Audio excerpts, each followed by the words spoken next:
Mr. Anogwi Anyanwu joins us now. He's the CEO of Mindshield Limited. Thank you for coming on this morning. Thank you, Chamberlain.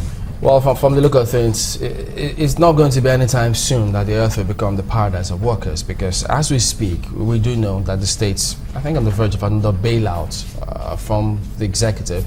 And then one wonders, this demand that Labour is making, many governors, will not be able to pay this. That they let us know. But then, how do you think this should be approached? Well, in November 2015, the Nigerian Governors Forum met and came out with a pronouncement that they will not be able to pay the 18,000 naira minimum wage anymore, because at the time it was crafted, oil was selling for $126 a barrel. But as at November, oil had fallen to $41 per barrel. So the Nigerian Governors Forum said they will not be able to pay the minimum wage anymore. It was only Governor Adams Oshiomhole of Edo State who had a dissenting voice. But of course, there was an uproar from everybody, and the thing died down. So with that, I think that this new demand will have a tough time materializing.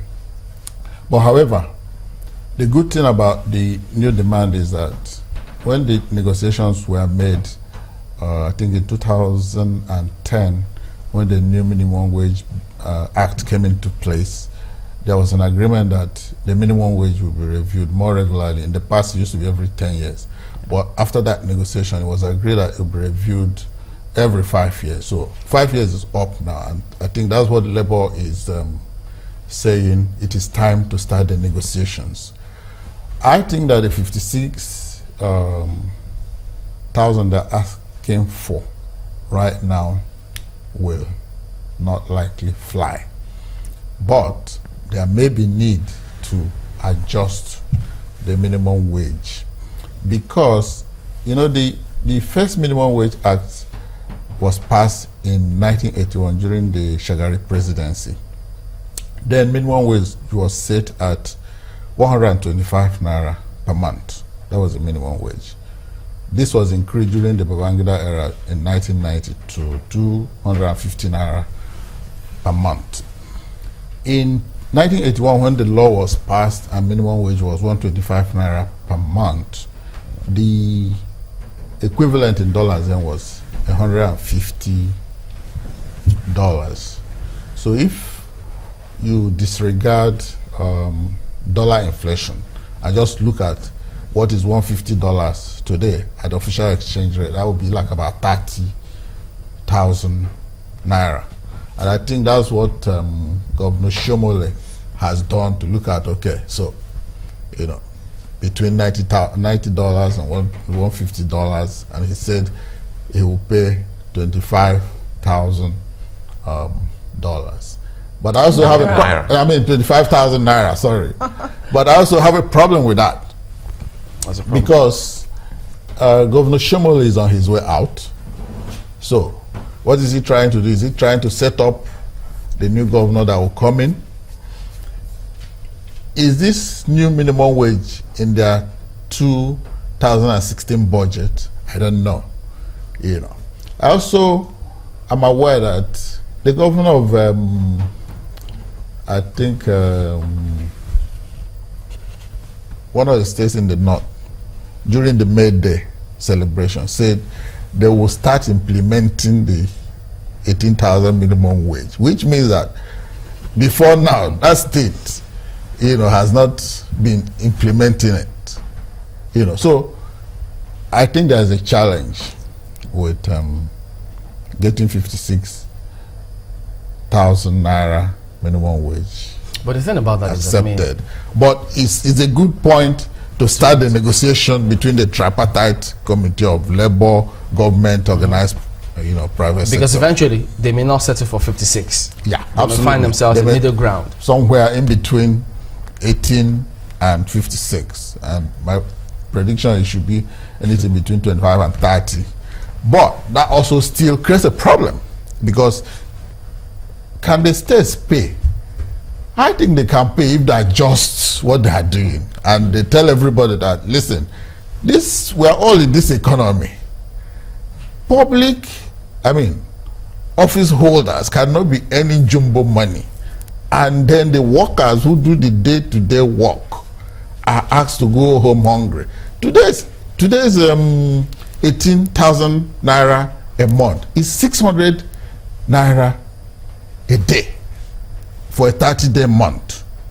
Ask yourself, who in Nigeria of today can survive on 600 naira a day? What that means is that probably the man will have to live in the office, wherever it is he works. He doesn't have to have wife and children. He doesn't have to pay transport for him to survive on 600 naira a day. So it means that even this man on minimum wage, somebody somewhere is subsidizing him. And I'm sure individually you get calls from your friends and relatives asking you for money all the time. And that's because some people are very poorly paid and they have to subsidize their existence one way or the other. You know, I think for the first time I'm getting to hear someone say that all the states, because you put, there's a caveat there, you say if they readjust what they're doing, what they're doing at the moment, which is maybe, I want you to expatiate more on that. You pick the jumbo pay of maybe political appointees, and you say if they decide to look in that direction, perhaps they just might be getting some other, deductions that will be plowed into the workforce of the ordinary Nigerian. What more do you think they can do for states? Because so many states have been accused of being laid back and not being creative to even get more monies. Yesterday the argument was, I put forward this argument, if it's possible for us to have a uniform minimum wage in the country. Do you think that is feasible?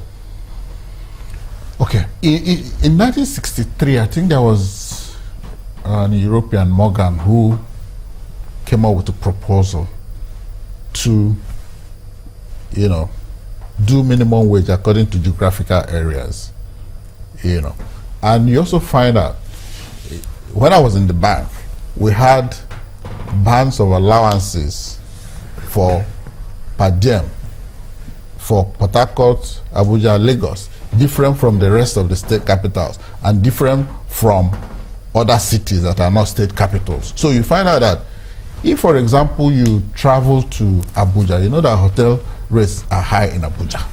If you're in Lagos, hotel rates are high. If you're in Port Harcourt, same thing. If you travel to Akure or Owerri, the hotel rates are relatively less. If you travel to Mbise, for example, you're not going to pay the same rate of hotel as in Owerri or as in Abuja. So that is the argument for saying, okay, let minimum wage be restricted according to, either geographical areas or state's ability to pay. However, internationally, every country has minimum wage, and the minimum wage is set centrally by the central government. What happens is that the minimum wage is set with certain criteria. After that, most of the states or even companies are free to pay something that is higher than the minimum wage if they can. But there has to be a minimum wage. So maybe one way out. Yeah, if they can. So they can pay higher than the minimum wage if they can. So after the review? No. I was going to say that the review doesn't necessarily say the thing must go up. There are 3 reasons for minimum wage setting. One is consumer price index, cost of living index. Second one is inflation. The third one is ability to pay. And if the ability to pay is not there, why do you want to up the minimum wage? So the ability to pay is predicated on the first 2? It's not predicated on the first 2. They are independent. But if the first two are existing as they're existing today, because inflation has gone up, cost of living index has gone up, but ability to pay has gone down. So if the ability to pay has come down, maybe the review that will be agreed on by the tripartite people that will be negotiating could be, okay, let's stay with the existing minimum wage and encourage those who can pay higher to pay higher. So that way you have your differentiated minimum wage.